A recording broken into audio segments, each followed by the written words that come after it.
বঙাইগাঁও জিলাৰ বিভিন্ন ঠাইত দৰিদ্ৰ লোকৰ মাজত আমচুৰ উদ্যোগত খাদ্য বিতৰণ কৰে। ভয়াৱহ কৰোনা ভাইৰাছৰ সংক্ৰমণ ৰোধ কৰাৰ বাবে চলি থকা লকডাউন দ্বিতীয় পৰ্যায়। এই লকডাউনৰ সময়ছোৱাত ঘৰতে আবদ্ধ হৈ পৰিছে বহুতো দৰিদ্ৰ পৰিয়াল। উপাৰ্জনৰ পথ বিচাৰি দিশহাৰা হোৱা বঙাইগাঁও জিলাৰ প্ৰায় সহস্ৰাধিক পৰিয়ালক কিছু পৰিমাণে সকাহ দিয়াৰ উদ্দেশ্যে আমচুৰ সভাপতি ৰেজাউল কৰিম চৰকাৰ, প্ৰচাৰ সম্পাদক হাফিজ ৰকিবুল ইছলাম, আমচুৰ উপদেষ্টা লিয়াকত আলী খান, প্ৰাক্তন আমচু নেতা ৰফিকুল ইছলাম, বঙাইগাঁও জিলা আমচুৰ সভাপতি হাজিৰাত আলী, সাধাৰণ সম্পাদক ৰেজাউল হক, মনোৱাৰ হুছেইন, চিৰজুল হক, সাংবাদিক আজিজুল হকে অত্যাৱশ্যকীয় সামগ্ৰীসমূহ বিতৰণ কৰে। বঙাইগাঁও, ভাণ্ডাৰা, চালাবিলা, নাম্বাৰপ্ৰাকে আদি কৰি বিভিন্ন অঞ্চলৰ 2 সহস্ৰাধিক দৰিদ্ৰ পৰিয়ালসমূহৰ মাজত খাদ্য সামগ্ৰী, মাস্ক বিতৰণ কৰে। লগতে লকডাউন মানি চলিবলৈ আহ্বানো জনায়।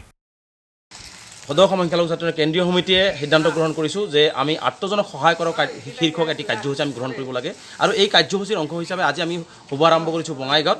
আৰু বঙাইগাঁৱৰ আজি নিউ বঙাইগাঁও, ভাণ্ডাৰা, বাঁশবাৰী, নাম্বাৰপাৰা আজি আৰু বিজনীত এই কেইখন ঠাইত আমি আজি আত্মজনৰ কাষত থিয় হৈছোঁ। কিছু খাদ্য সামগ্ৰী আমি যোগান ধৰিছোঁ আৰু আমি অসমৰ প্ৰত্যেকটো জিলাৰ আঞ্চলিক পৰ্যায়ৰ সকলো কৰ্মকৰ্তাই এই কাৰ্যসূচী আমি অসমব্যাপী দুখীয়া দৰিদ্ৰ যিসকল মানুহ এতিয়াও খাব পৰা নাই বা চৰকাৰে যিহেতু বহু ঠাইত এতিয়ালৈকে খাদ্য যোগান ধৰিব পৰা নাই, চৰকাৰে যদিও যোগান ধৰিছে বহু ক্ষেত্ৰত হেমাহি হৈছে, বহু ক্ষেত্ৰত দুৰ্নীতি হৈছে, গতিকে বহু মানুহ এতিয়াও অনাহাৰে থাকিবলগীয়া হৈছে। গতিকে এই অনাহাৰে থকা দৰিদ্ৰ মানুহখিনিক সহায় কৰিবৰ কাৰণে ইতিমধ্যে আমাৰ প্ৰতিজন কৰ্মকৰ্তাই এই আমি যে আত্মজনক সহায় কৰা শীৰ্ষক কাৰ্যসূচী গ্ৰহণ কৰিছোঁ, এই কাৰ্যসূচী আমাৰ গোটেই অসমতে প্ৰত্যেকটো ঠাইতে আমি কৰিম।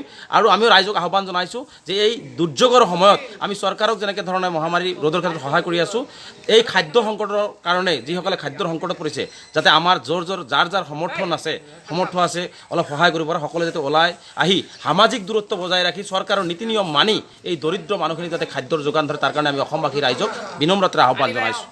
মই পুনৰবাৰ অসমৰ ৰাইজক আহ্বান জনাইছোঁ, এই মহামাৰীয়ে ভয়ংকৰ ৰূপ ধাৰণ কৰি আছে গোটেই বিশ্বতে।